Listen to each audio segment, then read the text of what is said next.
पुण्याच्या मानाच्या गणपतीपैकी राजमाता जिजाऊ यांनी स्थापन केलेला गणपती कोणता? तर तो कसबा गणपती. कसबा गणपती हा पुण्याचं स्थानिक दैवत आहे आणि असं म्हणतात की ही मूर्ती स्वयंनिर्मित आहे. मुळात ती तांदळाच्या दाण्या एवढी होती, परंतु आता लाल चंदनाच्या थरामुळे ती एवढी मोठी झाली आहे. कसबा गणपती हा पुणे महाराष्ट्रातील पहिला मानाचा गणपती किंवा सर्वात जास्त आदरणीय गणपती मानला जातो. 1893 मध्ये या मूर्तीची स्थापना करण्यात आली. पण आता जिजाऊंनी या मंदिराची स्थापना केली कशी बरं? तर झालं असं की दादोजी कोंडदेवांनी पुण्यात गणपतीची मूर्ती सापडल्याची बातमी दिल्यानंतर जिजाऊ साहेबांनी मंदिराची स्थापना करण्यास सांगितलं. पुण्यातील प्रमुख मूर्ती म्हणून या मूर्तीचा दर्जा बाळ गंगाधर टिळक यांनी ठरवला आहे.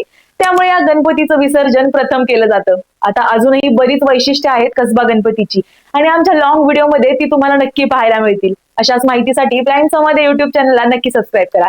धन्यवाद.